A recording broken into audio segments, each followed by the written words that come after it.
En 2021, comme beaucoup de féministes, je participe aux manifestations en soutien au texte de loi bioéthique qui est débattu à l'Assemblée. Quand j'avais 20 ans, justement, quand j'ai découvert que j'aimais les femmes, j'avais mis un peu une croix sur le fait d'avoir un enfant, que ça allait être très compliqué. Les couples de femmes et les femmes célibataires vont enfin avoir accès à la procréation médicalement assistée. Cette loi de 2021, c'est une grande avancée parce que quand même, elle consacre et elle légitime le fait qu'on peut faire un enfant sans l'autorisation d'un homme. Si elle est révolutionnaire pour plein de gens, cette loi reste imparfaite.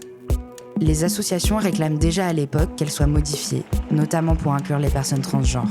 Il y a des angles morts qui sont beaucoup trop nombreux. Et c'est ça qui fait que c'est une mauvaise loi pour plein de personnes aujourd'hui. Mais ça en revient finalement à cette idée, encore une fois, d'essayer de dissuader les personnes qui ne sont pas dans la norme de faire famille. Le texte vient également encadrer les progrès de la science. Le but, éviter les dérives eugénistes et prendre en charge au mieux les personnes dans leur désir d'enfant. Pipette, sperme, on te l'insère, il n'y a plus qu'à en fait. Et puis finalement, ça marche pas. C'est très dur parce qu'on ne peut rien faire. Et c'est vraiment les montagnes russes en permanence. À quoi s'attendre aujourd'hui en France lorsque l'on désire plus que tout ce que la vie ne peut nous donner naturellement ? Un enfant. Ça va mon amour ?